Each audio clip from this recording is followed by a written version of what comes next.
Friends, इस समय मोगरा के पौधे में बहुत अच्छी फ्लावरिंग स्टार्ट हो गई है और यदि अभी तक आपके मोगरा के पौधे में फूल नहीं आए हैं या आप चाहते हैं कि पौधा इसी तरह से लगातार गर्मियों भर फ्लावरिंग करता रहे, तो आज के वीडियो में मैं आपको एक ख़ास फर्टिलाइज़र बताने वाली हूं जिसको अभी आपको अपने मोगरा के पौधे में डालना है और कुछ ज़रूरी बातों का ध्यान रखना है, क्योंकि सिर्फ मोगरा में फूल आना काफ़ी नहीं होता है, उसमें बहुत सारी समस्याएं होती हैं। पहली बात कि मोगरा के पौधे में यदि फूल खिलते भी हैं तो बहुत छोटे आकार के होते हैं, पूरी तरह से कली फूल में कन्वर्ट नहीं हो पाती है। देखिए मेरे मोगरा के प्लांट में कितने बड़े आकार के फूल खिल रहे हैं। दूसरी समस्या देखने में आती है कि कली बन जाती है लेकिन फूल बनने से पहले ही गिर जाती है। उसका रीज़न भी मैं आपको आगे बताने वाली हूँ कि ऐसा क्यों होता है। तीसरी परेशानी होती है प्लांट में एक बार फूल आकर फूल आना बंद हो जाते हैं और पौधे की ग्रोथ रुक जाती है। तो मेरा बताया हुआ यदि फर्टिलाइज़र आप डाल लेते हैं, रिज़ल्ट देखकर हैरान रह जाएंगे। आपके प्लांट में बहुत बड़े आकार के और ढेरों गुच्छों में मोगरा के फूल खिलेंगे। प्लांट में यदि पत्तियां पीली पड़ने की समस्या है तो वह भी नहीं होगी और पौधा हरा भरा घना बनेगा।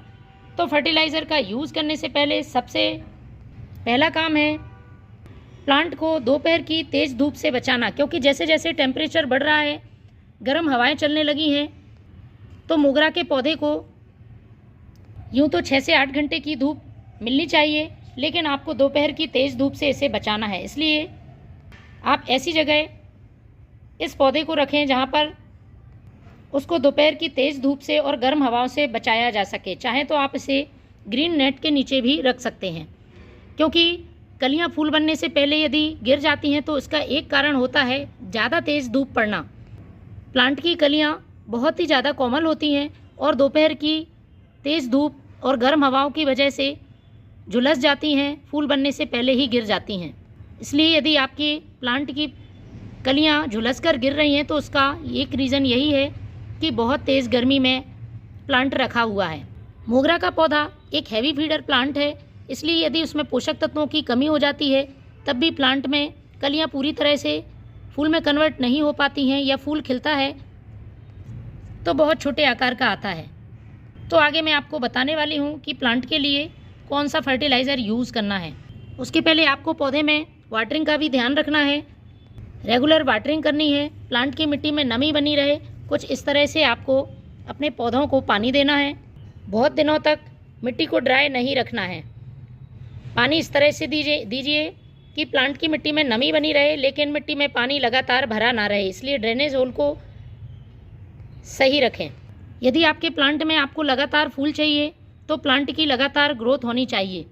इसके लिए यदि आपके प्लांट में फ्लावरिंग होकर फूल सूख जाते हैं तो उनको आपको समय समय पर हटाना है। फूल हटाते समय आप टिप की प्रूनिंग भी कर सकते हैं, जिससे कि प्लांट में नई ब्रांचेज आएंगी।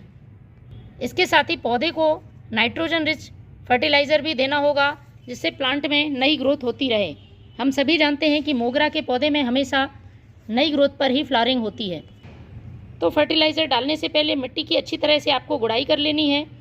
किसी तरह का खरपतवार कचरा है उसको हटा लें और उसके बाद सबसे पहले आपको लेना है ये पुराने गोबर का खाद। ये नहीं है तो आप वर्मी कंपोस्ट का इस्तेमाल कर सकते हैं। मिट्टी में जगह बनाकर स्टेम के चारों तरफ आपको 1 से 2 मुट्ठी पॉट की साइज़ के हिसाब से डाल देना है। फ्रेंड्स, मेरा प्लांट पूरी तरह से हरा भरा और घना है। पौधे में ये देखिए मिट्टी में जगह भी नहीं बची है, प्लांट में इतनी ज़्यादा ग्रोथ हो रही है।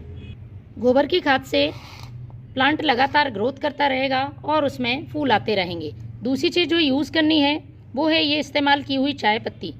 जब भी आप बनाएं उसको धोकर सुखा लें और इस तरह से अपने प्लांट पर यूज़ करें। चाय पत्ती का सबसे बड़ा फ़ायदा है पौधे की मिट्टी को एसिडिक कर देती है और एसिडिक सॉइल में मोगरा का पौधा बहुत अच्छी फ्लावरिंग करता है।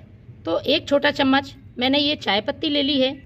तीसरी चीज़ पोटेशियम से भरपूर है और प्लांट में कलियां बनाने में और फूल खिलाने में मदद करेगी। ये है सूखे हुए केले के छिलके के छोटे छोटे टुकड़े। आपको केले के छिलके सुखा लेने हैं और सुखाकर या तो छोटे छोटे टुकड़ों में कट कर लें या फिर उनका पाउडर बना लें। तो 1 छोटा चम्मच मैंने ये केले के छिलके इसमें डाल दिए हैं।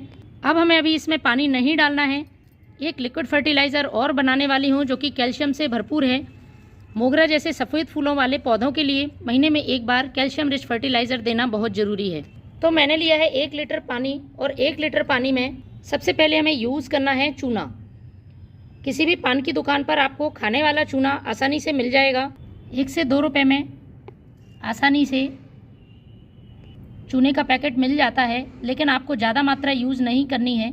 1 लीटर पानी में मैं इस्तेमाल करूँगी 1 ग्राम चूने का।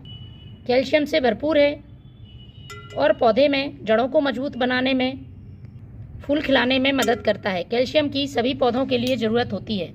इसके साथ मैं एक और चीज़ यूज़ करूँगी जो कि प्लांट की मिट्टी में गुड बैक्टीरिया इंक्रीज़ करेगी, पौधे को कैल्शियम, प्रोटीन जैसे पोषक तत्व प्रदान करेगी। ये है दही। आपको 1 से 2 दिन पुराना दही ले लेना है। ज़्यादा खट्टा नहीं होना चाहिए। इसको अच्छी तरह से फेंट लें और 1 छोटा चम्मच दही का भी इसी पानी में डाल देना है। दोनों को अच्छी तरह से मिक्स कर लेना है और हमें इसे प्लांट की मिट्टी में पानी की जगह पर इस्तेमाल करना है।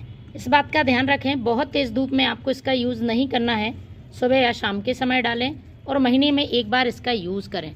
तो फ्रेंड्स, इस तरह से आप देखेंगे कि आपके मोगरा के पौधे में अच्छे फूल आ रहे हैं और प्लांट की ग्रोथ भी लगातार बनी हुई है। तो आप भी अभी अप्रैल के महीने में इसका इस्तेमाल करें। Thank you.